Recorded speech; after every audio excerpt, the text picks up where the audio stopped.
ഇന്നലെ എൻ്റെ വീട്ടിലെ കലണ്ടർ ഞാനിങ്ങനെ എടുത്ത് മറച്ചിട്ടപ്പോൾ ഇമാം ഹസനുൽ ബസരിയുടെ ഒരു വാക്ക് പെട്ടെന്നിങ്ങനെ ഓർമ്മ വന്നു.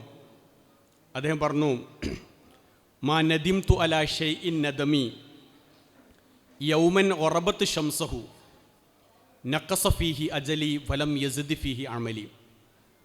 വൈകുന്നേരമാകുമ്പോൾ എൻ്റെ ജീവിതത്തിൽ എനിക്ക് ചില ദിവസങ്ങളിൽ സങ്കടം തോന്നാറുണ്ട്. ആ സങ്കടത്തിൻ്റെ പ്രധാനപ്പെട്ട ഒരു കാരണം ഇന്നത്തെ ഈ ദിവസം മാതൃകാപരമായ കുറച്ച് പ്രവർത്തനങ്ങളൊന്നും എനിക്ക് ചെയ്യാൻ കഴിഞ്ഞിട്ടില്ലല്ലോ എന്നാലോചിച്ചിട്ടാണ്.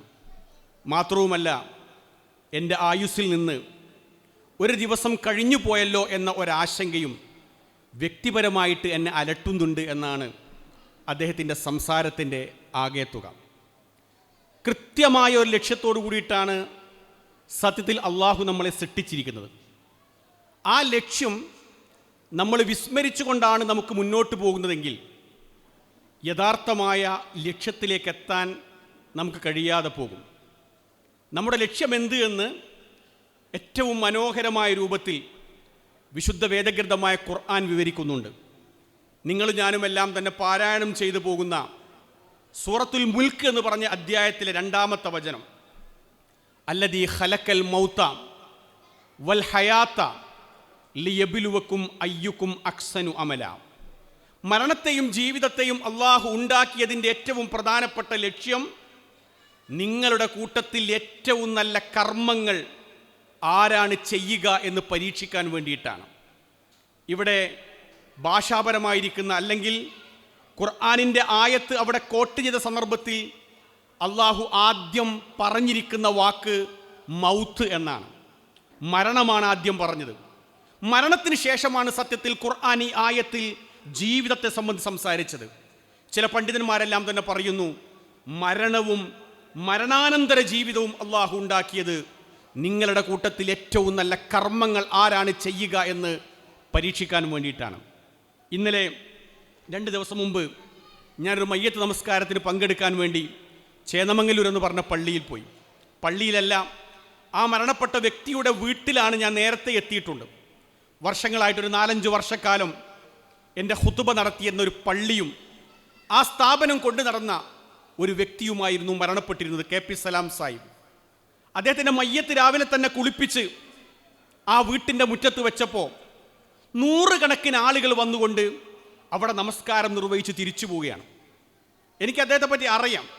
100 കണക്കിന് ആളുകളാണ് ഉച്ചവരെ അല്ല 3 മണി വരെ നമസ്കാരം നിർവഹിച്ചു പോയത്. ഞാൻ ആ നമസ്കാരം നിർവഹിക്കുമ്പോൾ ആ വീട്ടിലുണ്ട്. പക്ഷെ അദ്ദേഹത്തിൻ്റെ യഥാർത്ഥ നമസ്കാര സമയം 4:30 ഞാൻ കരുതി ഈ നമസ്കരിച്ചു പോയിരിക്കുന്ന ഈ ആളുകൾക്ക് ശേഷം ആ പള്ളിയിൽ നമസ്കരിക്കാൻ ആളുകൾ ഉണ്ടാവുകയില്ല എന്നാണ് ഞാൻ കരുതിയിരുന്നത്. പക്ഷെ 4:30 മണിക്ക് ഒരുപാട് ആളുകളെ ഉൾക്കൊള്ളാൻ കഴിയുന്ന ആ പള്ളി നിറയെ ഒരുപാട് മനുഷ്യന്മാർ വന്ന് കാത്തു നിൽക്കുകയാണ്. സാധാരണ നമ്മൾ സഫ് കെട്ടുന്ന സുജൂദ് ചെയ്യാനുള്ള ഒരു ഗ്യാപ്പ് വെച്ചാണല്ലോ മറ്റ് നമസ്കാരങ്ങൾ നമ്മൾ നിർവഹിക്കുക. പക്ഷേ ഈ മയ്യത്ത് നമസ്കരിക്കാൻ വേണ്ടി തൊട്ടടുത്ത് നിന്നിട്ട് പോലും വീണ്ടും ചില ആളുകൾക്ക് പുറത്തു പോയി നിസ്കരിക്കേണ്ട ഒരു സാഹചര്യമാണ് വന്നത്. ആ വ്യക്തി ഒരു പക്ഷേ ഈ സദസ്സിൽ ഞാൻ സംസാരിക്കുമ്പോൾ പരിചയമുള്ള ആളുകൾ വിരലിലെണ്ണാവുന്ന ആളുകൾ മാത്രമായിരിക്കും. കാരണം വല്ലാതെ പബ്ലിസിറ്റി നേടാതെ, പത്രങ്ങളിൽ നിറഞ്ഞു നിൽക്കാതെ, നമ്മുടെ പ്രസിദ്ധീകരണങ്ങൾ നിറഞ്ഞു നിൽക്കാതെ, നമ്മുടെ സ്റ്റേജിൽ നിറഞ്ഞു നിൽക്കാതെ അടയാളപ്പെടുത്തിക്കൊണ്ട് ഈ ദുനിയാവിൽ നിന്ന് യാത്ര പോയിരിക്കുന്ന ഒരു മഹാമനുഷ്യനാണ് അദ്ദേഹം. സാമ്പത്തികമായിട്ട് വല്ലാത്ത അഭിവൃദ്ധിയുണ്ട് എന്ന് എനിക്ക് അഭിപ്രായമില്ല.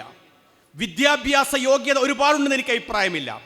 പക്ഷെ അദ്ദേഹം ജീവിച്ച കാലഘട്ടത്തിൽ ആ പ്രദേശത്തും ആ പ്രദേശത്തിൻ്റെ പരിസരത്തുമെല്ലാം തന്നെ അടയാളപ്പെടുത്തിക്കൊണ്ട് ഈ ദുനിയാവിൽ നിന്ന് അദ്ദേഹത്തിന് യാത്ര പോവാൻ കഴിഞ്ഞപ്പോൾ അദ്ദേഹത്തിൻ്റെ മയ്യത്ത് നമസ്കാരവും അതേ രൂപത്തിൽ തന്നെയായി. പ്രിയപ്പെട്ടവരെ, ഇതാണ് ജീവിതം. ജീവിതത്തിൻ്റെ അർത്ഥം എന്ന് പറയുന്നതാണ്. അതുകൊണ്ടായിരിക്കാം പ്രവാചകൻ സ്വല്ലല്ലാഹു അലൈഹി വസല്ലം ഒരിക്കൽ പറഞ്ഞു, ഖൈറുന്നാസ് മൻ ത്വാല ഉംറുഹു വഹസുന അമലുഹു. ജനങ്ങളുടെ കൂട്ടത്തിൽ ഏറ്റവും ഉത്തമനാരാണെന്ന് ചോദിച്ചാൽ ദീർഘായുസ് ലഭിച്ചവനാണ്. റസൂൽ സ്വല്ലല്ലാഹു അലൈഹി വസല്ലം ആ ഹദീസ് അവിടെ അവസാനിപ്പിച്ചില്ല. ദീർഘായുസ് ലഭിക്കുന്നതോടൊപ്പം തന്നെ ധാരാളം കർമ്മങ്ങൾ ചെയ്തുകൊണ്ട് മുന്നോട്ട് പോയിരിക്കുന്ന ആളുകളാണ് ഈ ലോകത്തെ ഏറ്റവും വലിയ മനുഷ്യനെന്ന് പ്രവാചകൻ സല്ലല്ലാഹു അലൈഹി വസല്ലം പഠിപ്പിച്ചു. നമുക്കറിയാം, നൈമിഷികമായിരിക്കുന്ന ഒരു ലോകത്താണ് നിങ്ങളും ഞാനും ജീവിച്ചു കൊണ്ടിരിക്കുന്നത്. ഇന്നല്ലെങ്കിൽ നാളെ, ഈ നിമിഷമല്ലെങ്കിൽ അടുത്ത നിമിഷം അള്ളാഹുവിൻ്റെ തിരുസന്നിധിയിലേക്ക് യാത്ര പോകേണ്ട ആളുകളാണ് ഞാനും നിങ്ങളും. നമ്മളെപ്പോഴും ചിന്തിക്കേണ്ട ഒരു കാര്യമുണ്ട്. ഈ സന്ദർഭത്തിലല്ലെങ്കിൽ, ഈ നിമിഷത്തിലല്ലെങ്കിൽ അടുത്ത നിമിഷം ഞാൻ അള്ളാഹുവിൻ്റെ അടുക്കിലേക്ക് തിരിച്ചു പോകുമ്പോൾ, യാ അയ്യത്തുഹൻ നഫ്സുൽ മുത്മഇന്ന ഇർജിഇ ഇലാ റബ്ബിക റാളിയതൻ മർളിയ, ഏ സമാധാനമടഞ്ഞ ആത്മാവേ, എൻ്റെ അടുക്കലേക്ക് സ്വയം സംതൃപ്തിയോടുകൂടി അള്ളാഹുവിൻ്റെ തൃപ്തി സമ്പാദിച്ചുകൊണ്ട് വന്നോ എന്ന് പറഞ്ഞ് വിളിക്കുന്ന വിളി ലഭിക്കുന്ന ആളുകളിൽ ഉൾപ്പെടാൻ എനിക്ക് കഴിയുമോ എന്ന പ്രസക്തമായിരിക്കുന്ന ഒരു ചോദ്യം ഞാനും നിങ്ങളും എന്നോടും നിങ്ങളോടും സദാസമയം ചോദിച്ചുകൊണ്ടേ ഇരിക്കണം. എന്താ അതിൻ്റെ അർത്ഥം? ഇവിടെ ജീവിക്കുന്ന കാലഘട്ടത്തിൽ അടയാളപ്പെടുത്തിക്കൊണ്ട് പോകാൻ നമുക്ക് കഴിയണം. നിങ്ങളും ഞാനും സ്ഥിരമായി പാരായണം ചെയ്യുന്ന സൂറത്തു യാസീനിലെ വളരെ ശ്രദ്ധേയമായിരിക്കുന്ന ഒരു വചനമുണ്ട്. ഒരു പക്ഷേ എൻ്റെ പ്രഭാഷണങ്ങളിൽ അറിയാതെയോ അറിഞ്ഞോ പല സന്ദർഭങ്ങളിലും കടന്നു വരുന്ന ഒരു വചനം. ആ ആയത്തിനെ അന്വർത്ഥമാക്കിക്കൊണ്ട് നമുക്ക് ജീവിക്കാൻ കഴിയണം. ഇന്നാ നഹ്നു നുഹ്യിൽ മൗത വനക്തുബു മാ ഖദ്ദമു വആസാറഹും, മരണപ്പെട്ടവരെ നാം ജീവിപ്പിക്കും. ആ ജീവിപ്പിക്കുന്ന സന്ദർഭത്തിൽ നിങ്ങൾ ചെയ്തിരിക്കുന്ന പ്രവർത്തനങ്ങൾ നേരെ നിങ്ങൾക്ക് കാണാൻ കഴിയുന്നതോടൊപ്പം തന്നെ നിങ്ങൾക്ക് ഏറ്റവും കൂടുതൽ ആഹ്ലാദത്തോടു കൂടി കാണാൻ കഴിയുന്ന ഒരു കാര്യമുണ്ട്. അതെന്താണെന്ന് അറിയാമോ? ആസാറാണ്. ആസാർ എന്ന് പറഞ്ഞാൽ ഈ പ്രവർത്തനത്തിൻ്റെ അനന്തരഫലം. ഇവിടെ ഒരുപാട് ആളുകൾ അധ്വാനിക്കുകയായിരുന്നു. രാവിലെ മുതൽ അധ്വാനിക്കുന്ന ആളുകളുണ്ട്. മാസങ്ങളായിക്കൊണ്ട് ഈ പ്രോഗ്രാം വിജയിപ്പിക്കാൻ വേണ്ടി അധ്വാനിക്കുന്ന ആളുകളുമുണ്ട്. പ്രിയപ്പെട്ടവരെ, ഈ പ്രവർത്തനം നമ്മളിൽ നിന്ന് സ്വീകരിക്കും. ഈ പ്രവർത്തനത്തിൻ്റെ അനന്തരഫലം കൂടി ഒരു പക്ഷേ നമുക്ക് കാണാൻ കഴിയും. ഈ അനന്തരഫലങ്ങൾ നാളെ പരലോകത്ത് ഏറ്റവും കൂടുതൽ നമുക്ക് പ്രതിഫലം ലഭിക്കുന്ന കാര്യമാണ്. സത്യത്തിൽ സംഘടനാ പ്രവർത്തനം നടത്തുന്ന ആളുകൾക്ക് കിട്ടുന്ന ഏറ്റവും വലിയൊരു സൗഭാഗ്യം അതാണ്. ഞാൻ കെയർ ഹോമിൻ്റെ സംഘാടകരോട് ചില സന്ദർഭങ്ങളെല്ലാം തന്നെ പറയാറുണ്ട്. എൻ്റെ നാട്ടിൽ നിന്ന് ഒരു 2 മാസം മുമ്പ് ഒരു സുഹൃത്ത് കിഡ്നി രോഗവുമായി ബന്ധപ്പെട്ടുകൊണ്ട് അവിടെ ചെല്ലുകയും അഡ്മിറ്റ് ആവുകയും വളരെ സന്തോഷത്തോടുകൂടി വളരെ സക്സസ്ഫുൾ ആയിരിക്കുന്ന ഒരു ഓപ്പറേഷൻ കഴിഞ്ഞ് എവിടെ കിടക്കാൻ കഴിയുമെന്ന് ആലോചിച്ച് വെപ്രാളപ്പെടുമ്പോഴാണ് എന്നെ അദ്ദേഹം കോൺടാക്ട് ചെയ്യുന്നത്. ഞാൻ കെയർ ഹോമിലെ പ്രവർത്തകന്മാരുമായിട്ട് ബന്ധപ്പെട്ടപ്പോൾ ഒരു സീറ്റ് ഇവിടെ ഒഴിവുണ്ട് എന്ന് പറഞ്ഞു. അദ്ദേഹത്തെ അവിടെ അഡ്മിറ്റ് ചെയ്തു.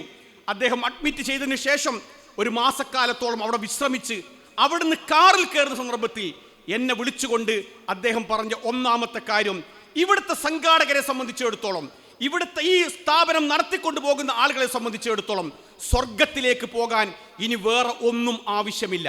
കാരണം ഞാൻ പ്രതീക്ഷിച്ചതിൽ അപ്പുറമായിരുന്നു ഇവിടുത്തെ സർവീസ്, ഇവിടുത്തെ സേവനം. എൻ്റെ ജീവിതത്തിൽ ഞാൻ ഒരുപാട് യാത്രകൾ നടത്തിയിട്ടുണ്ട്, ഒരുപാട് ആളുകളുമായിട്ട് ബന്ധപ്പെട്ടിട്ട്. പക്ഷെ ഇത്ര മാതൃകാധന്യമായ രൂപത്തിൽ, മാതൃകാപരമായ രൂപത്തിൽ ഒരു സ്ഥാപനം നടത്തി മുന്നോട്ട് കൊണ്ടുപോകുന്നത് കണ്ടപ്പം എനിക്ക് അത്ഭുതമായി. ഞാൻ എൻ്റെ സഹപ്രവർത്തകരായിരിക്കുന്ന കെയർ ഹോമിൻ്റെ പ്രവർത്തകന്മാരോട് പറഞ്ഞു, നിങ്ങൾക്ക് അഭിമാനിക്കാം. ഇന്നല്ലെങ്കിൽ നാളെ ഈ ദുനിയാവിൽ നിങ്ങൾ യാത്ര പോകുമ്പോൾ നിങ്ങളുടെ ഖബറിലെ ഏറ്റവും വലിയ തണുപ്പ് എന്ന് പറഞ്ഞാൽ അവിടെ വരുന്ന ആയിരക്കണക്കിന് രോഗികളാണ്.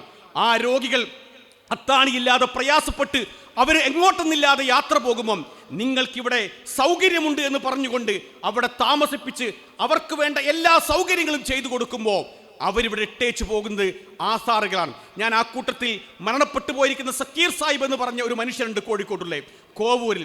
അദ്ദേഹത്തെ ഹോസ്പിറ്റലിലേക്ക് കൊണ്ടുപോകുമ്പം 2 പ്രധാനപ്പെട്ട കാര്യങ്ങളാണ് ആംബുലൻസ് വെച്ചുകൊണ്ട് അദ്ദേഹം സംസാരിച്ചത്. ഒന്ന്, അദ്ദേഹത്തിൻ്റെ കോവൂരിലുള്ള പള്ളിയെ സംബന്ധിച്ച്. രണ്ടാമത്തത്, കെയർ ഹോമിനെ സംബന്ധിച്ച്. അദ്ദേഹത്തിന് കുടുംബത്തെ സംബന്ധിച്ച് ഒരുപാട് കാര്യങ്ങൾ പറയാനുണ്ടായിരുന്നു. പക്ഷേ അദ്ദേഹം ഹൃദയത്തിൽ നെഞ്ചേറ്റിയിരിക്കുന്ന കെയർ ഹോമിനെ പറ്റി സംസാരിച്ചുകൊണ്ടാണ് അദ്ദേഹം യാത്ര പോയത്. ഞാൻ അദ്ദേഹത്തിൻ്റെ മയ്യത്ത് നമസ്കരിക്കാൻ കൃത്യസമയത്ത് എത്തണമെന്നുള്ള രൂപത്തിൽ ഓടി അവിടെ എത്തിയിരുന്നെങ്കിലും ബ്ലോക്കിൽ കുടുങ്ങി അരമണിക്കൂർ കഴിഞ്ഞാണ് അവിടെ എത്തിയത്. ഞാൻ അവിടെ എത്തിയ സന്ദർഭത്തിൽ ഒരു സുഹൃത്തിനെ പരിചയപ്പെട്ടു. അദ്ദേഹം പള്ളി അന്വേഷിച്ചുകൊണ്ട് എൻ്റെ അടുക്കിലേക്ക് വരികയാണ്. ഞാൻ ചോദിച്ചു, എവിടെ നിന്നാണ് വരുന്നത്? അദ്ദേഹം പറഞ്ഞു, മരണവാർത്ത അറിഞ്ഞ് ഞാൻ കാസർഗോഡ് നിന്ന് വരികയാണ്. കാസർഗോഡ് നിന്നാണ് ഞാൻ വരുന്നത്. ഈ സക്കീർ സാഹിബുമായിട്ടുള്ള എൻ്റെ ആത്മബന്ധം കെയർ ഹോമുമായിട്ടുള്ള ബന്ധമാണ്. പ്രിയപ്പെട്ടവരെ, അദ്ദേഹം കരഞ്ഞ കണ്ണോടുകൂടി സക്കീർ സാഹിബിന് വേണ്ടി ആത്മാർത്ഥമായി പ്രാർത്ഥിച്ചുകൊണ്ടാണ് അദ്ദേഹം കാസർകോട്ടേക്ക് മടങ്ങിയത്. ഞാനും അത്ര ദൂരമല്ലെങ്കിലും അവിടെ ചെന്ന് സക്കീർ എന്ന് പറഞ്ഞിരിക്കുന്ന ആ മനുഷ്യന് വേണ്ടി ആത്മാർത്ഥമായിട്ട് പ്രാർത്ഥിച്ചുകൊണ്ട് തിരിച്ചുപോയി. ആയിരക്കണക്കിന് സക്കീർമാർ കോവൂരിലുണ്ട്, കോവൂരും പരിസര പ്രദേശത്തുമുണ്ട്. എന്തുകൊണ്ട് ഇത്രയും പ്രൗഢമായിരിക്കുന്ന ഈ സദസ്സിൽ വെച്ചുകൊണ്ട് ഒരു മനുഷ്യനെ ഞാൻ ഓർമ്മിക്കാനുള്ള കാരണം, അത് ഞാൻ നേരത്തെ ഓതിയിരിക്കുന്ന സൂറത്തു യാസീനിലെ 12-ാമത്തെ ആയത്ത് തന്നെയാണ്. നാം ഇവിടെ വിട്ടേച്ചു പോകുന്ന അനന്തരമായിരിക്കുന്ന ഒരുപാട് കാര്യങ്ങളുണ്ട്. ആ അനന്തരമായിരിക്കുന്ന കാര്യങ്ങൾ ചെയ്തുകൊണ്ട് നമുക്ക് മുന്നോട്ട് പോകാൻ കഴിയുമ്പോഴാണ് പ്രിയപ്പെട്ടവരെ നമ്മുടെ ജീവിതം ഏറ്റവും കൂടുതൽ ധന്യമാവുന്നത്. ആ അർത്ഥത്തിൽ നമ്മുടെ സംഘടനാ പ്രവർത്തനമൊക്കെ അതിൻ്റെ ഒരു ഭാഗമാണ്.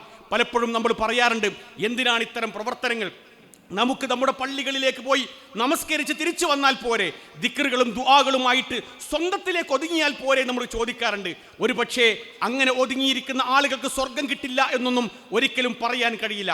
പക്ഷേ പള്ളിയിൽ വരികയും ആരാധനാകർമ്മങ്ങൾ നിർവഹിക്കുകയും ചെയ്യുന്നതോടൊപ്പം തന്നെ ഇത്തരം മാതൃകാപരമായിരിക്കുന്ന പ്രവർത്തനങ്ങൾ നടത്തുന്ന ആളുകൾക്ക് നിരവധി ആസാറുകൾ സൃഷ്ടിച്ചുകൊണ്ട് ഇവിടുന്ന് തിരിച്ചു പോകാൻ കഴിയും. അതുകൊണ്ട് എൻ്റെ ഈ സംസാരം ശ്രമിക്കുന്ന പ്രിയപ്പെട്ട സഹപ്രവർത്തകരോട്, സഹോദരിമാരോട് ആത്മാർത്ഥമായിട്ട് എനിക്ക് പറയാനുള്ളത്, റബ്ബ് സുബ്ഹാനഹു വ തആല നമുക്ക് നൽകിയിരിക്കുന്ന ആയുസ്സിനെയും ആരോഗ്യത്തെയും കൃത്യമായിട്ട് ഉപയോഗപ്പെടുത്തിക്കൊണ്ട് അള്ളാഹുവിന് ഏറ്റവും ഇഷ്ടപ്പെട്ട കർമ്മങ്ങൾ ചെയ്ത് മുന്നോട്ട് പോകാൻ നമുക്ക് കഴിയേണ്ടതുണ്ട്. ഒരുപാട് പ്രവർത്തനങ്ങൾ നമുക്കിവിടെ നടത്തി തീർത്തു പോകാനുണ്ട്. ഒരിക്കൽ പ്രവാചകൻ സ്വല്ലല്ലാഹു അലൈഹി വസല്ലം സദസ്സിലിരിക്കും, അബൂബക്കർ സിദ്ദീഖ് ഉൾപ്പെടെയുള്ള ആളുകൾ സദസ്സിലിരിക്കുന്ന ഒരു സന്ദർഭത്തിൽ നബി സല്ലല്ലാഹു അലൈഹി വസല്ലം 4 പ്രസക്തമായിരിക്കുന്ന ചോദ്യങ്ങൾ ചോദിച്ചു. റസൂലിന്റെ ഒരു ശൈലിയാണ്. അതിൽ ഒന്നാമത്തെ ചോദ്യം, മൻ അസ്ബഹ മിൻകുമുൽ യൗമ സായിമൻ, ഇന്ന് ഈ കൂട്ടത്തിൽ നോമ്പുള്ള ആരെങ്കിലും ഈ കൂട്ടത്തിലുണ്ടോ എന്ന് റസൂൽ സല്ലല്ലാഹു അലൈഹി വസല്ലം ചോദിച്ചപ്പോൾ അബൂബക്കർ സിദ്ദീഖ് റളിയല്ലാഹു അൻഹു പറഞ്ഞു, എനിക്കിന്ന് നോമ്പുണ്ട്. നിങ്ങൾ ആലോചിക്കണം, ഒരു ചോദ്യം ചോദിച്ചപ്പോൾ ആദ്യം അബൂബക്കർ സിദ്ദീഖ് റളിയല്ലാഹു മറുപടി, എനിക്ക് നോമ്പുണ്ട്. രണ്ടാമത്തെ റസൂലിന്റെ ചോദ്യം, മൻ അത്അമ മിൻകുമുൽ യൗമ മിസ്കീനൻ, ഇന്ന് പാവപ്പെട്ട ഒരാൾക്ക് ഭക്ഷണം കൊടുത്തിരിക്കുന്ന ആരെങ്കിലും ഈ കൂട്ടത്തിലുണ്ടോ? അബൂബക്കർ സിദ്ദീഖ് റളിയല്ലാഹു അൻഹു പറഞ്ഞു, ഞാൻ ഇന്നൊരു പാവപ്പെട്ടവന് ഭക്ഷണം കൊടുത്തിട്ടുണ്ട്. മൂന്നാമത്തെ ചോദ്യം, മൻ ആദ മിൻകുമുൽ യൗമ മരീലൻ, ഇന്നൊരു രോഗിയെ സന്ദർശിച്ച ആരെങ്കിലും ഈ കൂട്ടത്തിലുണ്ടോ? അബൂബക്കർ സിദ്ദീഖ് റളിയല്ലാഹു അൻഹു പറഞ്ഞു, ഞാനുണ്ട്. നാലാമത്തെ ചോദ്യം, മൻ തബിഅ മിൻകുമുൽ യൗമ ജനാസ, ഇന്നൊരു മയ്യത്തിന്റെ കൂടെ പോയിരിക്കുന്നവൻ ആരെങ്കിലും ഈ കൂട്ടത്തിലുണ്ടോ? അബൂബക്കർ സിദ്ദീഖ് റളിയല്ലാഹു അൻഹു പറഞ്ഞു, ഞാനുണ്ട്. പ്രിയപ്പെട്ടവരെ, ഈ ഹദീസ് വിശദീകരിക്കാനില്ലാത്ത രൂപത്തിൽ നമുക്ക് മനസ്സിലാക്കാൻ കഴിയുന്ന ഒരു കാര്യമുണ്ട്. തൻ്റെ ആയുസ്സിലെ നിർണായകമായിരിക്കുന്ന സമയത്തെ കർമ്മം കൊണ്ട് ധന്യമാക്കി ജീവിക്കണമെന്നുള്ള ഏറ്റവും പ്രധാനപ്പെട്ട ഒരു സന്ദേശമാണ് അബൂബക്കർ സിദ്ദീഖ് റളിയല്ലാഹു അൻഹു നബി സല്ലല്ലാഹു അലൈഹി വസല്ലമയുടെ മുമ്പിലേക്ക് സമർപ്പിച്ചത്. അങ്ങനെ പറഞ്ഞ റസൂൽ പറഞ്ഞു, ഇത്തരം ക്വാളിറ്റിയുള്ള ഒരാൾ എൻ്റെ മുമ്പിലുണ്ടെങ്കിൽ, ഇവിടെ ജീവിക്കുന്നുണ്ടെങ്കിൽ അയാൾക്കുള്ളതാണ് സ്വർഗം. നിങ്ങൾ ആലോചിച്ച് നോക്കുക. ഒരു പക്ഷേ നിങ്ങൾക്ക് തോന്നുന്നുണ്ടാകും, ഒരു മരണ വീട്ടിൽ പോവുക എന്ന് പറഞ്ഞാൽ അത്ര വലിയ കാര്യമാണോ? ഒരു രോഗസന്ദർശനം എന്ന് പറഞ്ഞാൽ അത്ര വലിയ കാര്യമാണോ? ഒരു പാവപ്പെട്ടവന് ഭക്ഷണം കൊടുക്കുക എന്ന് പറഞ്ഞാൽ അത്ര വലിയ കാര്യമാണോ? ഇന്നൊരു പക്ഷേ ആധുനികമായിരിക്കുന്ന നിരവധി സൗകര്യങ്ങൾ നമുക്കുള്ളപ്പോൾ ഒരു മയ്യത്തിനെ സന്ദർശിക്കലൊന്നും വലിയ പണി ഉണ്ടാവുകയില്ല. അക്കാലഘട്ടത്തിൽ ഒരു ദിവസം തന്നെ ഈ പ്രവർത്തനങ്ങൾ ചെയ്തത് വഴി അബൂബക്കർ സിദ്ദീഖ് റളിയല്ലാഹു അൻഹു നമുക്ക് നൽകിയിരിക്കുന്ന ഒരു വലിയ മാതൃകയുണ്ട്. ആ മാതൃകയാണ് ഞാൻ ഓതി വെച്ച 2-ാമത്തെ ആയത്ത്, അല്ലദീ ഖലഖൽ മൗത്ത് വൽ ഹയാത്ത് ലിയബ്ലുവക്കും അയ്യുക്കും അഹ്സനു അമല. അള്ളാഹു മരണത്തെയും ജീവിതത്തെയും ഉണ്ടാക്കിയിരിക്കുന്നത് നിങ്ങളുടെ കൂട്ടത്തിൽ ഏറ്റവും നല്ല പ്രവർത്തനങ്ങൾ ആരാണ് ചെയ്യുക എന്ന് പരീക്ഷിക്കാനും വേണ്ടിയിട്ടാണ്. അതുകൊണ്ട് തന്നെ നമ്മുടെ കർമ്മരംഗം, ഈ ദുനിയാവെന്ന് പറഞ്ഞാൽ പരലോകത്തേക്കുള്ള കൃഷിയിടമാണ്. അദ്ദുനിയ മസ്റഅത്തുൽ ആഖിറ, പരലോകത്തേക്കുള്ള കൃഷിയിടമാണ്. ആ കൃഷിയിടത്തിൽ ധാരാളമായി കൊണ്ട് വിത്തിറക്കി നമുക്ക് പരലോകത്ത് കൊയ്തെടുക്കാൻ പറ്റുന്ന രൂപത്തിലേക്ക് നമ്മുടെ കർമ്മങ്ങളെ മാറ്റാൻ വേണ്ടി നമ്മൾ ശ്രമിക്കണം. ഒരു പരിശുദ്ധ റമദാൻ നമ്മുടെ മുമ്പിലേക്ക് കടന്നു വരികയാണ്. നമ്മുടെ സമയത്തിൻ്റെ പ്രധാനപ്പെട്ട ഒരു ഭാഗം വിശുദ്ധ വേദഗ്രന്ഥമായ ഖുർആൻ പഠിക്കാൻ വേണ്ടി നമ്മൾ മാറ്റിവെക്കണം. ഖുർആനുമായിട്ടുള്ള നമ്മുടെ ആത്മബന്ധം ഏറ്റവും പ്രധാനപ്പെട്ടതാണ്. പ്രിയപ്പെട്ടവരെ, ഒട്ടനവധി കാര്യങ്ങൾക്ക് വേണ്ടി നമ്മൾ സമയം മാറ്റിവെക്കുമ്പോൾ ഈ മഹാവേദഗ്രന്ഥത്തിൽ നിന്ന് ഒരായത്ത് പഠിക്കാൻ ഒരല്പസമയം നമുക്ക് മാറ്റിവെക്കാൻ കഴിയുന്നില്ലെങ്കിൽ നമ്മളെക്കാൾ വലിയ നഷ്ടക്കാർ ലോകത്ത് വേറെ ആരും ഉണ്ടാവുകയില്ല. അതുകൊണ്ടായിരിക്കാം നബി സല്ലല്ലാഹു അലൈഹി വസല്ലം പറഞ്ഞത്, ഖൈറുക്കും മൻ തഅല്ലമൽ ഖുർആൻ വഅല്ലമഹു. നിങ്ങളുടെ കൂട്ടത്തിൽ ഏറ്റവും ഉത്തമനായിട്ടുള്ള ആരാണെന്ന് ചോദിച്ചാൽ ഏറ്റവും കൂടുതൽ പണമുള്ളവനല്ല, വിദ്യാഭ്യാസ യോഗ്യതയുള്ളവനല്ല. നിങ്ങളുടെ കൂട്ടത്തിലെ ഏറ്റവും ഉത്തമനായിരിക്കുന്ന മനുഷ്യൻ നിങ്ങളുടെ കൂട്ടത്തിൽ ഖുർആൻ പഠിക്കുകയും അത് പഠിപ്പിക്കുകയും ചെയ്യുന്നവനാണ്. ജീവിതത്തിൽ ഖുർആനിലേക്ക് നമ്മൾ കയറി ചെല്ലുമ്പോൾ, അതിൻ്റെ ആഴത്തിൽ നമ്മൾ ഇറങ്ങി ചെല്ലുമ്പോൾ നമ്മുടെ വ്യക്തിപരമായ ജീവിതത്തിൽ വല്ലാത്ത സംസ്കരണം ഉണ്ടാകും. ഈ ഉമ്മത്തിന് പറ്റിയിരിക്കുന്ന ഏറ്റവും വലിയ ദുരന്തം എന്താണെന്ന് ചോദിച്ചാൽ, ഈ മഹാവേദഗ്രന്ഥത്തിൽ നിന്ന് ബഹുദൂരം അകന്നുപോയി എന്നുള്ളതാണ് നമ്മൾ ഇന്ന് അനുഭവിച്ചു കൊണ്ടിരിക്കുന്ന പ്രതിസന്ധികളുടെ ഏറ്റവും പ്രധാനപ്പെട്ട കാരണം എന്ന് നമുക്ക് മനസ്സിലാക്കാൻ കഴിയും. ഖുർആനിലേക്ക് നമ്മൾ വരിക. ഞാൻ ഒരു 6 മാസം മുമ്പ് തിരൂരിൽ ഒരു പ്രോഗ്രാമിന് പോയി. ആ പ്രോഗ്രാമിന് പോയ സന്ദർഭത്തിൽ അവിടെ ഞാൻ മുഖ്യ പ്രഭാഷകനും അതിഥിയായിക്കൊണ്ട് ഒരാളും വരുന്നുണ്ട്. അതിഥി എനിക്ക് തീരെ പരിചയമില്ല. ഒരു ചെറുപ്പക്കാരനാണ്. സ്റ്റേജിലേക്ക് കടന്നിരുന്നപ്പോൾ ഞാൻ എൻ്റെ സുഹൃത്തുക്കളോട് ചോദിച്ചു, ഇദ്ദേഹം ഏതാണെന്ന് ചോദിച്ചു. അദ്ദേഹം എന്താണ് മുഖ്യാതിഥിയാവാനുള്ള കാരണം എന്നുകൂടി ഞാൻ ചോദിച്ചപ്പം അവർ പറഞ്ഞു, അദ്ദേഹം മുഖ്യാതിഥിയായി വരാനുള്ള പ്രധാനപ്പെട്ട കാരണം അദ്ദേഹത്തിൻ്റെ സംസാരത്തിൽ തന്നെ ഉണ്ടാകും. അത് കേൾക്കുമ്പോൾ നിങ്ങൾക്കത് മനസ്സിലാകും. ഞാൻ എൻ്റെ സംസാരം കഴിഞ്ഞ് ആകാംക്ഷയോടെ അവിടെ കാത്തിരുന്നു. അദ്ദേഹത്തിൻ്റെ പ്രഭാഷണം തുടങ്ങി. ഞാൻ 1-2 വേദികളിൽ ആ സന്തോഷം പങ്കുവച്ചിട്ടുണ്ട്. അദ്ദേഹം സംസാരിച്ചപ്പം വളരെ പ്രധാനപ്പെട്ട ഒരു കാര്യം പറഞ്ഞു. ഞാൻ മദ്രസയിൽ 6ാം ക്ലാസ് വരെ മതവിദ്യാഭ്യാസം എനിക്കുണ്ട്. അതിനുശേഷം ഞാൻ കോളേജിൽ പഠനം പൂർത്തിയാക്കി. എനിക്ക് നല്ലൊരു ജോലി വിദേശത്ത് കിട്ടി. നല്ലൊരു കമ്പനിയിൽ നല്ല സാലറിയിൽ നല്ലൊരു ജോലി കിട്ടി. അടിച്ചു പൊളിച്ച് ജീവിക്കുന്ന ഒരു സമയത്ത് എൻ്റെ ഏറ്റവും പ്രധാനപ്പെട്ട ഹോബി റഫിയുടെ, അനശ്വര ഗായകൻ, ഹിന്ദി ഗായകൻ റഫിയുടെ മനോഹരമായിരിക്കുന്ന ഹിന്ദി പാട്ട് മാത്രം കേട്ട് ആസ്വദിക്കുക എന്നുള്ള, വേറൊരു പാട്ടും എനിക്ക് കേൾക്കേണ്ടതില്ല. ആസ്വദിച്ച് ജീവിക്കുക എന്നാണ് ലക്ഷ്യം. അതുകൊണ്ട് തന്നെ ദീർഘയാത്രയിലെല്ലാം തന്നെ മുഹമ്മദ് റഫിയുടെ പാട്ട് വെച്ചുകൊണ്ടാണ് എൻ്റെ യാത്ര പോവാറുള്ളത്. ഒരു ദിവസം എൻ്റെ യാത്രാവേളയിൽ ഞാൻ പാട്ട് മാറ്റിക്കൊണ്ടിരിക്കുന്ന സന്ദർഭത്തിൽ അതിമനോഹരമായിരിക്കുന്ന ഒരു ഖുർആൻ പാരായണം എൻ്റെ ചെവിയിലേക്ക് അടിച്ചു കയറി. മനോഹരമായിരിക്കുന്ന ഒരു ഖുർആൻ പാരായണം. എന്നിട്ട് അദ്ദേഹത്തിൻ്റെ സംസാരത്തിൽ അദ്ദേഹം പറയാണ്, യാസീൻ വൽ ഖുർആനിൽ ഹക്കീം ഇന്നക ലമിനൽ മുർസലീൻ അലാ സിറാത്തി മുസ്തഖീം എന്ന് പറഞ്ഞ ഞാൻ നേരത്തെ ഓതിയിരിക്കുന്ന യാസീനിലെ ആയത്ത്, ആ ആയത്തുമുണ്ട്, അതിൻ്റെ അർത്ഥവുമുണ്ട്. ബഹുമാന്യനായിരിക്കുന്ന നൗഷാദ് കാക്കവയലിൻ്റെ ഖുർആൻ പാരായണമാണ്. അദ്ദേഹം ഒന്ന് മാറ്റാൻ ശ്രമിച്ചത്രേ, മാറ്റാതെ വീണ്ടും തിരിച്ചിട്ടു. ഇന്നാ നഹ്നു നുഹിയിൽ മൗത വനക്തുബു മാ ഖദ്ദമു വആസാറഹും എന്ന ആയത്തെത്തിയപ്പോൾ വീണ്ടും ആവർത്തിച്ചു കേട്ടു. ആ ആയത്തിലെ ആശയം എൻ്റെ ജീവിതത്തിൻ്റെ വഴിത്തിരിവായിട്ട് മാറി. ഞാൻ വീണ്ടും എൻ്റെ യാത്രാവേളകളിലെല്ലാം തന്നെ ഖുർആൻ കേൾക്കാൻ തുടങ്ങി. അൽഹംദുലില്ലാ, അദ്ദേഹത്തിൻ്റെ ഖുർആനിൻ്റെ യാത്ര, അതിലേക്കുള്ള ആഴ്ന്നിറങ്ങൽ അവിടുന്ന് തുടങ്ങുകയാണ്. ഇപ്പോൾ അദ്ദേഹം ആരാമെന്നറിയാമോ? വിശുദ്ധ വേദഗ്രന്ഥമായ ഖുർആൻ പഠിപ്പിക്കുന്ന, അതിൻ്റെ തജ്വീദ് നിയമങ്ങൾ പഠിപ്പിക്കുന്ന, ജീവിതത്തിൽ ഖുർആൻ മാതൃകയാക്കി ജീവിക്കുന്ന ഒരു മാതൃകാധന്യനായിരിക്കുന്ന ഒരു പ്രവർത്തകനായി, സംഘടനാ പ്രവർത്തകനായിട്ട് അദ്ദേഹത്തിന് മാറാൻ കഴിഞ്ഞത് വിശുദ്ധ വേദഗ്രന്ഥമായ ഖുർആനുമായിട്ടുള്ള ആത്മബന്ധമാണ്. ഇതൊരു ചെറിയ ഉദാഹരണം മാത്രമാണ്. ഖുർആനിലേക്ക് ഒരാൾ ആഴ്ന്നിറങ്ങുമ്പോൾ അയാളുടെ ജീവിതത്തിൽ വല്ലാത്ത മാറ്റങ്ങൾ നമുക്ക് കാണാൻ കഴിയും. പക്ഷേ ഈ വിശുദ്ധ ഖുർആനെ പഠിക്കേണ്ട രൂപത്തിൽ പഠിക്കാൻ, ചിന്തിക്കേണ്ട രൂപത്തിൽ ചിന്തിക്കാൻ പലപ്പോഴും നമുക്ക് കഴിയാതെ പോകുമ്പം വല്ലാത്തൊരു പ്രതിസന്ധിയുണ്ട്. എൻ്റെ മുമ്പിൽ ഒരുപാട് ചെറുപ്പക്കാരുണ്ട്. ഒരു 10 മാസം മുമ്പ് ഒരു ശാഖയുടെ കൗൺസിലിൽ വെച്ച് അവർ PPT ഉപയോഗിച്ചുകൊണ്ട്, പവർ പോയിന്റ് പ്രസന്റേഷൻ ഉപയോഗിച്ചുകൊണ്ട് അവിടെ റിപ്പോർട്ട് അവതരിപ്പിക്കുകയാണ്. റിപ്പോർട്ട് കേട്ടപ്പം സത്യത്തിൽ ഞാൻ തരിച്ചുപോയി.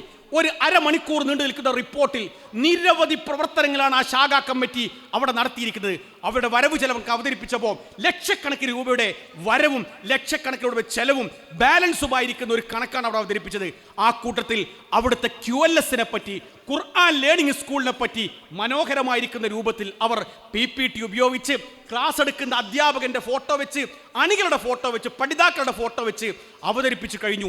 എല്ലാം കഴിഞ്ഞപ്പം വ്യക്തിപരമായിട്ട് ഞാനതിൻ്റെ സംഘാടകരോട് ചോദിച്ചു, നിങ്ങൾ എത്ര ആളുകൾ, ISMന്റെ എത്ര മെമ്പർമാർ ഈ ഖുർആൻ ക്ലാസ്സിൽ പഠിതാക്കളായിട്ട് പോകുന്നുണ്ട്? അവർ പറഞ്ഞു, ഞങ്ങൾ ആരും അങ്ങോട്ട് പോവാറില്ല, ഞങ്ങൾ സംഘാടകർ മാത്രമാണ്, ഒരാൾ പോലും അതിൽ പങ്കെടുക്കാറില്ല എന്ന് പറഞ്ഞു. മുഴുവനും പുറത്തുനിന്നുള്ള ആളുകളാണ് അത്ര പഠിച്ചുകൊണ്ടിരിക്കുന്നത്. അത് പഠിച്ചുകൊണ്ടിരിക്കുന്നതിനാണ് ഏറ്റവും വലിയ വിജയം എന്ന് അവർ അവിടെ കാണിച്ചത്. ഞാൻ സതുപദേശത്തോടുകൂടി അവരോട് പറഞ്ഞു, ഈ വിശുദ്ധ വേദഗ്രന്ഥമായ ഖുർആനെ പറ്റിയുള്ള നിങ്ങളുടെ റിപ്പോർട്ട് മാതൃകാപരമാണെങ്കിലും ISMന്റെ ഒരാളുടെ ഏറ്റവും പ്രധാനപ്പെട്ട ബാധ്യത ഈ ഖുർആനിലേക്ക് തിരിച്ചു നടക്കലും പരമാവധി അത് പഠിച്ച് നമ്മുടെ ജീവിതത്തിൽ പകർത്തലുമാണ്. പ്രിയപ്പെട്ടവരെ, ഇവിടെ കൂടിയിരിക്കുന്ന ആളുകളോടും എനിക്ക് പറയാനുള്ളത്, നമ്മുടെ സമയത്തിൻ്റെ ഏറ്റവും പ്രധാനപ്പെട്ട ഭാഗം തുലയ്ക്കാതെ ഫലപ്രദമായ രൂപത്തിൽ അതിനെ വിനിയോഗിച്ചുകൊണ്ട് വിശുദ്ധ ഖുർആനുമായിട്ട് ആത്മബന്ധം പുലർത്തിക്കൊണ്ട് നമ്മുടെ പ്രസ്ഥാനത്തിൻ്റെ പ്രവർത്തനങ്ങളുമായിട്ട് ആത്മബന്ധം പുലർത്തിക്കൊണ്ട് നമുക്ക് മുന്നോട്ട് പോകാൻ കഴിയുമ്പോൾ ജീവിതത്തിൽ സംതൃപ്തിയും സമാധാനമുണ്ടാവുകയും വിശ്വാസി മരിക്കുക നെറ്റിത്തടത്തിൽ വേർപ്പോടുകൂടി ആയിരിക്കുമെന്ന പ്രവാചകന്റെ വചനത്തെ അന്വർത്ഥമാക്കിക്കൊണ്ട് നമുക്ക് ഈ ദുനിയാവിൽ നിന്ന് യാത്ര പോകാൻ കഴിയും. ആ വിഷയത്തിൽ നിങ്ങളുടെ സജീവമായിരിക്കുന്ന ഒരു ശ്രദ്ധയും സൂക്ഷ്മതയും ഉണ്ടാകണമെന്ന് ഓർമ്മപ്പെടുത്തിയാണ്. ഞാൻ നേരത്തെ പറഞ്ഞില്ലേ, സമയം ഏറ്റവും വിലപ്പെട്ടതാണ്. ഈ ഒരു തണുപ്പിൻ്റെ സമയമാണ്, തണുപ്പ് വരുന്ന ഒരു സമയമാണ്. നമ്മുടെ സാധാരണയായിട്ട് ജമാഅത്ത് നമസ്കാരത്തിന് പള്ളിയിൽ പോകുന്ന ആ പള്ളിയിൽ നേരത്തെ 2 സഫ് ഉണ്ടായിരുന്നത് ഇപ്പോൾ അര സഫായി 1 സഫായിട്ട് ഇങ്ങനെ കുറഞ്ഞു വരികയാണ്. പ്രത്യേകിച്ച് 2 ആഴ്ച മുമ്പ് അതിശക്തമായ തണുപ്പ് വന്നപ്പം ഞാനിങ്ങനെ ആലോചിച്ച് നോക്കി, നമ്മുടെ പ്രവർത്തകന്മാർ പ്രത്യേകിച്ച് ജമാഅത്ത് നമസ്കാരത്തിൻ്റെ വിഷയത്തിൽ വളരെയേറെ ശ്രദ്ധയും സൂക്ഷ്മതയും പുലർത്തേണ്ടതുണ്ട്. കാരണം ഒരു പ്രവർത്തകൻ്റെ, ഒരു സംഘടനാ പ്രവർത്തകൻ്റെ, ഒരു അനുഭാവിയുടെ ഏറ്റവും പ്രധാനപ്പെട്ട ഒരു ക്വാളിറ്റി ആയിട്ട് നമ്മൾ കാണേണ്ടത് ആരാധനാ കർമ്മങ്ങളിലുള്ള നിഷ്ഠയാണ്. ഞാൻ എൻ്റെ വീട്ടിലുണ്ടെങ്കിൽ, ഞാൻ എൻ്റെ നാട്ടിലുണ്ടെങ്കിൽ, പള്ളിയിൽ നടക്കുന്ന ജമാഅത്ത് നമസ്കാരത്തിൽ ഞാൻ അവിടെ ഉണ്ടായിരിക്കുമെന്ന് മനസ്സിലാക്കാൻ നമുക്ക് കഴിയണം. സുബഹി നമസ്കാരം നമ്മൾ എല്ലാവരും വീട്ടിലുണ്ട്. റസൂൽ സല്ലല്ലാഹു അലൈഹി വസല്ലം പറഞ്ഞു, മൻ സ്വല്ല സുബ്ഹ ഫി ജമാഅത്തിൻ കഅന്നമാ ഖാമൽ ലൈല കുല്ലഹ. ഒരാൾ സുബഹി നമസ്കാരം ജമാഅത്തായിട്ട് നമസ്കരിച്ചാൽ അയാൾ രാത്രി മുഴുവനും നിന്ന് നമസ്കരിച്ചവനെ പോലെയാണ്. സുബഹി നമസ്കാരത്തിന് തൊട്ടും 2 റക്അത്ത് സുന്നത്ത് നമസ്കാരമുണ്ട്. ആ സുന്നത്ത് നമസ്കാരങ്ങൾ നമ്മൾ വർദ്ധിപ്പിക്കേണ്ടതുണ്ട്. പ്രവാചകൻ സല്ലല്ലാഹു അലൈഹി വസല്ലം അടുക്കൽ ഒരാൾ വന്ന് ചോദിച്ചു, റസൂലേ, എനിക്ക് നിങ്ങളോടൊപ്പം സ്വർഗത്തിൽ വരണമെന്ന് ആഗ്രഹമുണ്ട്. അസ്അലുക മുറാഫഖതക ഫിൽ ജന്ന, നിങ്ങളോടൊപ്പം സ്വർഗത്തിൽ വരണമെന്ന് എനിക്ക് വല്ലാത്ത ആഗ്രഹമുണ്ട്. അവിടെ പ്രവാചകൻ സല്ലല്ലാഹു അലൈഹി വസല്ലം പറഞ്ഞു, നിനക്ക് എൻ്റെ കൂടെ സ്വർഗത്തിൽ വരാം, പക്ഷേ നീ എന്നെ സഹായിക്കണം. എങ്ങനെയാണ് സഹായിക്കേണ്ടത്? അഇന്നി അലാ കസ്റത്തി സുജൂദ്, സുജൂദുകൾ വർദ്ധിപ്പിച്ചുകൊണ്ട് നീ എന്നെ സഹായിക്കാൻ തയ്യാറാണെങ്കിൽ എൻ്റെ കൂടെ നാളെ നിനക്ക് സ്വർഗത്തിൽ വരാൻ പറ്റും. ഒരു സംഘടനാ പ്രവർത്തകൻ, നമ്മളെല്ലാം തന്നെ ആരാധനാ കർമ്മങ്ങളിൽ, സുന്നത്തായ കർമ്മങ്ങളിൽ പരമാവധി സൂക്ഷ്മത പാലിക്കുന്ന ആളുകളായിട്ട് നമുക്ക് മാറാൻ കഴിയണം. അത് നമ്മുടെ ജീവിതത്തിൻ്റെ ഒരു മുഖമുദ്രയായിട്ട് നമുക്ക് മാറാൻ കഴിയണം. അങ്ങനെ ജീവിക്കുമ്പോഴാണ് അള്ളാഹുവിൻ്റെ അടുക്കൽ ഏറ്റവും കൂടുതൽ പദവി ലഭിക്കുന്ന ആളുകളായിട്ട് നമുക്ക് കാണാൻ കഴിയാം. നമ്മുടെ സമയത്തിൻ്റെ നല്ലൊരു ഭാഗം സാമൂഹ്യ മാധ്യമങ്ങൾ ഉപയോഗിക്കുന്ന സന്ദർഭത്തിൽ മതപരമായിരിക്കുന്ന വിഷയങ്ങൾ വായിക്കാനും പഠിക്കാനും നമുക്ക് കഴിയേണ്ടതുണ്ട്. മറുപടി പറയാൻ പറ്റിയില്ല. ഞാൻ അവരോട് ചോദിച്ചു, വിശുദ്ധ ഖുർആൻ രാവിലെയോ വൈകുന്നേരമോ വിത്ത് മീനിങ്, അർത്ഥസഹിതം വായിക്കുന്ന ആരെങ്കിലും ഈ കൂട്ടത്തിലുണ്ടോ എന്ന് ചോദിച്ചപ്പോൾ ഖുർആനിൻ്റെ അങ്ങനെ ഒരു പാരായണം ഞങ്ങൾ നടത്താറില്ല, അത്യാവശ്യം ഒന്ന് ഓതിപ്പോവുക മാത്രമേ ചെയ്യാറുള്ളൂ. പ്രവാചകൻ സല്ലല്ലാഹു അലൈഹി വസല്ലമയുടെ ഹദീസുകൾ വായിക്കുന്ന ആരെങ്കിലും ഈ കൂട്ടത്തിലുണ്ടോ എന്ന് ചോദിച്ചപ്പോൾ ഹദീസുകൾ വായിക്കുന്നവരില്ല. ഒരു ഹദീസ് കൃത്യമായിട്ട് മനഃപ്പാടമുള്ളവരെ പറ്റി ചോദിച്ചപ്പം അതിനും കൃത്യമായ ഒരു മറുപടി കിട്ടിയില്ല. ഞാൻ നിങ്ങളോട് പറയുന്നു പ്രിയപ്പെട്ടവരെ, ഖുർആനിലെ ഒരായത്ത് മനഃപ്പാടമാക്കാൻ നമുക്ക് കഴിയണം. പരിശുദ്ധ റമളാനിൽ ഇമാമിന് എന്തെങ്കിലും ഒരു ശാരീരികമായ പ്രയാസം വരുമ്പം ധൈര്യമായിട്ട് കയറി നിൽക്കാൻ നമുക്ക് കഴിയണം. നമ്മൾ ഖുതുബക്ക് പോകുന്ന ആളുകളാണ്. ചില സന്ദർഭത്തിൽ ബ്ലോക്ക് വരുമ്പം അവിടെയുള്ള വർഷങ്ങളായിട്ട് സംഘടനാ പ്രവർത്തനം നടത്തുന്ന ആളുകൾ 1-ാമത്തെ സഫിലുണ്ടാകും. ഒന്ന് കയറിയിട്ട് ഒരു 10 മിനിറ്റ് നേരം ഈ ദീനിനെ പറ്റി സംസാരിക്കാൻ കഴിയുന്ന രൂപത്തിലേക്ക് നമ്മൾ മാറണമെങ്കിൽ നമ്മുടെ ഒഴിവ് സമയത്തിൻ്റെ ഒരു ഭാഗം വായനക്കും പഠനത്തിനും, പ്രത്യേകിച്ച് വിശുദ്ധ ഖുർആനും ഹദീസും പഠിക്കാൻ വേണ്ടി നമ്മൾ മാറ്റിവെക്കുകയാണെങ്കിൽ അതൊരു വലിയ സൗഭാഗ്യമായിട്ട് മാറും എന്നാണ് എനിക്ക് സൂചിപ്പിക്കുവാനുള്ളത്. അങ്ങനെ നമ്മൾ ലക്ഷ്യം മറന്നു പോവാതെ തങ്ങളുടെ ജീവിതത്തിലെ നിർണായകമായിരിക്കുന്ന ഈ സമയത്തെ ഫലപ്രദമായിട്ട് ഉപയോഗിച്ചുകൊണ്ട് മുന്നോട്ട് പോകാൻ നമുക്ക് കഴിയുകയാണെങ്കിൽ അള്ളാഹുവിൻ്റെ അടുക്കൽ നിന്നുള്ള പ്രത്യേകമായ സമാധാനവും ശാന്തിയും നമുക്ക് വന്നു ചേരും എന്ന് സൂചിപ്പിക്കുകയാണ്. ഞാൻ അവസാനിപ്പിക്കുന്നു. അവസാനം എനിക്ക് സൂചിപ്പിക്കുവാനുള്ളത്, ഈ ഒരു വിഷയം നമ്മുടെ മനസ്സിലേക്ക് എപ്പോഴും കടന്നു വരണമെങ്കിൽ ഞാൻ ഇവിടെ ജീവിക്കുന്ന ഈ കാലം എന്ന് പറഞ്ഞാൽ വളരെ നൈമിഷികമാണ് എന്നൊരു ബോധ്യം നമുക്ക് എപ്പോഴും ഉണ്ടാവണം. ഇന്നല്ലെങ്കിൽ നാളെ വിട്ടുപിരിഞ്ഞു പോകുമെന്നൊരു ബോധ്യം നമുക്കുണ്ടെങ്കിൽ ഒരു പരിധി വരെ നമ്മുടെ കർമ്മങ്ങൾ നന്നാക്കിയെടുക്കാൻ വേണ്ടി നമ്മൾ ശ്രമിക്കും. നബി സല്ലല്ലാഹു അലൈഹി വസല്ലം അടുക്കൽ വന്നുകൊണ്ട് ഒരാൾ ചോദിക്കുന്നുണ്ട്, റസൂലെ, ഏറ്റവും വലിയ ബുദ്ധിമാൻ ആരാണ്? മൻ അഖിയസുന്നാസ് വ അഖ്സം യാ റസൂലുള്ളാഹ്. അല്ലാഹുവിൻ്റെ റസൂലെ, ഏറ്റവും വലിയ ബുദ്ധിമാൻ ആരാണെന്ന് ചോദിച്ചപ്പോൾ നബി സല്ലല്ലാഹു അലൈഹി വസല്ലം അവരോട് പറഞ്ഞു, അക്സറുഹും ദിക്റൻ ലിൽ മൗത്ത്. മരണത്തെ ഏറ്റവും കൂടുതൽ ആലോചിക്കുന്നവനാണ് ഏറ്റവും വലിയ ബുദ്ധിമാൻ. വസ്തിഅദാദൻ ലിൽ മൗത്തി ഖബല നുസൂലിഹി. മരണത്തിന് വേണ്ടി ഏറ്റവും നന്നായിട്ട് ഒരുങ്ങുന്നവനാകുന്നു ഏറ്റവും വലിയ ബുദ്ധിമാൻ. ഏറ്റവും വലിയ ബുദ്ധിമാൻ ആരാണെന്നറിയാമോ? മരണത്തെപ്പറ്റി ആലോചിക്കുന്നവൻ, മരണത്തിന് വേണ്ടി ഒരുങ്ങുന്നവൻ, അവനാണ് ഏറ്റവും വലിയ ബുദ്ധിമാൻ. അവനെ സംബന്ധിച്ചിടത്തോളം ഞാൻ ഇന്നിവിടെ ജീവിക്കുമോ എന്ന് എനിക്കറിയില്ല. അതുകൊണ്ട് തന്നെ ആളുകളുമായിട്ട് തെറ്റി നിൽക്കാൻ പാടില്ല. എൻ്റെ ആരാധനാ കർമ്മങ്ങളിൽ സൂക്ഷ്മത പാലിച്ചുകൊണ്ട് മുന്നോട്ട് പോകാൻ കഴിയണം. ആ അർത്ഥത്തിലേക്ക് നമ്മുടെ ജീവിതം ചിട്ടപ്പെടുത്താൻ നമ്മൾ ശ്രമിക്കുകയാണെങ്കിൽ, മരണത്തെപ്പറ്റി ഒരു ആലോചന നമ്മുടെ ജീവിതത്തിലേക്ക് കടന്നു വരാൻ തയ്യാറുണ്ടെങ്കിൽ, ജീവിതത്തിലെ ഏറ്റവും വലിയൊരു സൗഭാഗ്യം അതായിരിക്കും. 6 മാസം മുമ്പ് എൻ്റെ നാട്ടിലെ ഒരു മനുഷ്യൻ, അദ്ദേഹം വീട്ടിലേക്ക് വരുമ്പോൾ ഒരു കവറുമായിട്ട് ഇങ്ങനെ വന്നിട്ട് ഇണയുടെ കൈ കൊടുത്തു. ഇണയോട് പറഞ്ഞു, ഈ പൊതിയൊന്ന് നീ സൂക്ഷിക്കണമെന്ന് പറഞ്ഞു. ഭാര്യ ആദ്യം കരുതിയത് തനിക്ക് വേണ്ടിയുള്ള ഷാളോ മഫ്തയാണെന്ന് കരുതിയത്. പക്ഷേ കഫം പുടവ കൊടുത്തുകൊണ്ടാണ് അദ്ദേഹം ആ വീട്ടിലെ ഇണയെ ഏൽപ്പിച്ചത്. കഫം കൊടുത്തുകൊണ്ട് അദ്ദേഹം പറഞ്ഞു, ഇത് എന്നെ കാണുന്ന രൂപത്തിൽ ഇവിടെ വെക്കണം. അങ്ങനെ അദ്ദേഹം കാണാവുന്ന രൂപത്തിൽ ഷെൽഫിൽ അതിങ്ങനെ എടുത്തു വെച്ചു. അദ്ദേഹം അതൊന്ന് നോക്കിയിട്ടാണ് യാത്ര പോവുക. രോഗികളെ സന്ദർശിക്കാൻ താല്പര്യമുള്ള വ്യക്തിയാണ്, കുടുംബബന്ധം ചേർക്കാൻ താല്പര്യമുള്ള വ്യക്തിയാണ്. അദ്ദേഹം വീട്ടിൽ നിന്ന് ഇങ്ങനെ ഇറങ്ങിപ്പോകുന്ന സന്ദർഭത്തിൽ ആ കഫംപുടവ നോക്കിയിട്ട് മാത്രമേ അദ്ദേഹം പോവുകയുള്ളൂ. ഒരിക്കൽ അദ്ദേഹം വീട്ടിലേക്ക് വണ്ടി വന്ന് നിർത്തി, പോർച്ചിൽ നിർത്തി, ബെല്ലടിച്ച് സലാം പറഞ്ഞ് ഭാര്യ അകത്തേക്ക് പോയി വെള്ളമെടുക്കാൻ വേണ്ടി പോയപ്പോൾ തിരിച്ചു വരുമ്പോൾ കുഴഞ്ഞു വീണ് മരണപ്പെട്ടു പോയിരിക്കുന്ന വ്യക്തിയാണ് അദ്ദേഹം കാണുന്നത്. ഒരു പക്ഷേ അദ്ദേഹത്തിൻ്റെ മനസ്സിൽ തൻ്റെ യാത്ര അടുത്തെത്തിയോ എന്നൊരു ചിന്ത ഒരു പക്ഷേ ഉണ്ടായേക്കാം. അതുകൊണ്ടായിരിക്കാം ഒരു മുന്നൊരുക്കം എന്നുള്ള അർത്ഥത്തിൽ നേരത്തെ തന്നെ ഒരുങ്ങിക്കൊണ്ട് ഈ ദുനിയാവിൽ നിന്ന് പോവാനുള്ള ഒരുക്കത്തിന് വേണ്ടി അദ്ദേഹം കാത്തു നിന്നത്. പ്രിയപ്പെട്ടവരെ, നമ്മൾ ആത്മാർത്ഥമായിട്ട് റബ്ബിനോട് പ്രാർത്ഥിക്കണം. ഏറ്റവും സംതൃപ്തമായ രൂപത്തിൽ ജീവിച്ച് ഏറ്റവും സംതൃപ്തമായ രൂപത്തിൽ മരണപ്പെടുന്ന സജ്ജനങ്ങളിൽ ഉൾപ്പെടാൻ വേണ്ടി നമ്മൾ ആത്മാർത്ഥമായിട്ട് പ്രാർത്ഥിക്കണം എന്നുകൂടി സൂചിപ്പിച്ച് ഞാൻ എൻ്റെ വാക്കുകൾ വിരാമം കുറിക്കുകയാണ്. വളരെ പ്രധാനപ്പെട്ട ഒരു കാര്യം കൂടി നിങ്ങളെ അറിയിക്കാനുണ്ട്. നേരത്തെ ഇവിടെ അനൗൺസ്മെൻറ്റ് ചെയ്ത മാതിരി MSMൻ്റെ വിദ്യാർത്ഥികൾ നടത്തുന്ന പ്രൊഫൈൽ ഇൻഷാ അള്ളാഹ് അടുത്ത 18-ാം തീയതി തിരുരങ്ങാടിക്ക് വെച്ചെടുത്തൊരു ഹാളിൽ വെച്ച് ഗംഭീരമായിരിക്കുന്ന പ്രോഗ്രാമുകൂടി നടത്താൻ പോവുകയാണ്. നമുക്കറിയാം, വളർന്നു വരുന്ന തലമുറയെ സംബന്ധിച്ച് നേരത്തെ ഇവിടെ സംസാരിച്ച പലരും സൂചിപ്പിക്കുകയുണ്ടായി. പ്രിയപ്പെട്ടവരെ, നമ്മുടെ കുട്ടികളെ അതിലേക്ക് രജിസ്റ്റർ ചെയ്യണം. പ്രൊഫൈൽ എന്ന് പറഞ്ഞാൽ പ്രൊഫഷണൽ വിദ്യാർത്ഥികളുടെ കൂട്ടായ്മയാണ്. അതിൽ നമുക്ക് MBBSന് പഠിക്കുന്ന കുട്ടികൾ മാത്രമല്ല, BDSന് പഠിക്കുന്ന കുട്ടികൾ മാത്രമല്ല, BTECന് പഠിക്കുന്ന കുട്ടികൾ മാത്രമല്ല, അത്യാവശ്യം പ്രൊഫഷണൽ കോഴ്സുകൾ പഠിക്കുന്ന ITA പോലെയുള്ള, BEdനെ പോലെയുള്ള, MEdനെ പോലെയുള്ള അങ്ങനത്തെ കോഴ്സുകൾക്കൊക്കെ പഠിക്കുന്ന കുട്ടികളെ നമുക്ക് അവിടേക്ക് പറഞ്ഞയക്കണം. അതെന്തിനാണെന്ന് അറിയാമോ? നാളെ നമ്മൾ മരണപ്പെട്ട് കഴിഞ്ഞാൽ നമ്മുടെ മയ്യത്ത് നമസ്കരിക്കുന്ന മക്കളായിട്ട് വളരാൻ, നമ്മുടെ മയ്യത്ത് കുളിപ്പിക്കുന്ന മക്കളായിട്ട് വളരാൻ, നമുക്ക് മുന്നിൽ മാതൃകാധന്യരായി ജീവിക്കുന്ന മക്കളായിട്ട് വളരാൻ, അവർക്ക് ധാർമ്മിക ബോധം നൽകാൻ വേണ്ടി MSM സംഘടിപ്പിക്കുന്ന 18-ാം തീയതി സംഘടിപ്പിക്കുന്ന ആ പ്രൊഫൈലിലേക്കും നമ്മുടെ മക്കളെ പരമാവധി രജിസ്റ്റർ ചെയ്തുകൊണ്ട് അവർക്ക് ആത്മീയമായ ഒരു ഉത്കർഷം നൽകാൻ വേണ്ടി ബോധപൂർവമായിരിക്കുന്ന ഒരു ശ്രമം നമ്മുടെ ഭാഗത്തുനിന്നുണ്ടാവണമെന്ന് മാത്രം സൂചിപ്പിച്ചുകൊണ്ട്, നേരത്തെ ഇവിടെ എല്ലാവരും പ്രാർത്ഥിച്ച രൂപത്തിൽ ഇത്ര ഗംഭീരമായ രൂപത്തിൽ ഈ പ്രോഗ്രാം സംഘടിപ്പിക്കാൻ വേണ്ടി കഠിനാധ്വാനം ചെയ്ത ഇതിൻ്റെ സംഘാടകരെയും അണികളെയും എല്ലാം തന്നെ മുക്തകണ്ഠം പ്രശംസിച്ചുകൊണ്ട് റബ്ബ് സുബ്ഹാനഹു വ തആല നമ്മളിൽ നിന്നൊരു സ്വാലിഹായ അമലായി സ്വീകരിക്കുമാറാവട്ടെ എന്ന് ആത്മാർത്ഥമായി പ്രാർത്ഥിച്ച് ഞാൻ അവസാനിപ്പിക്കുകയാണ്. രോഗികളായിരിക്കുന്ന ഒരുപാട് ആളുകൾ പ്രാർത്ഥിക്കാനുള്ള വസിയത്തുണ്ട്, മെസ്സേജുകൾ വന്നുകൊണ്ടിരിക്കുന്നുണ്ട്. റബ്ബേ, രോഗികളായിരിക്കുന്ന ആളുകൾക്ക് നീ ശിഫ നൽകുകയും വലിയ രോഗങ്ങളിൽ നിന്നും പരീക്ഷണങ്ങളിലും അള്ളാഹുവെ ഞങ്ങളെ നീ കാത്ത് രക്ഷപ്പെടുത്തണേന്നതാ. മരണപ്പെട്ടു പോയിരിക്കുന്ന ആളുകൾക്ക് വേണ്ടി പ്രാർത്ഥിക്കാനുള്ള വസിയത്തുണ്ട്.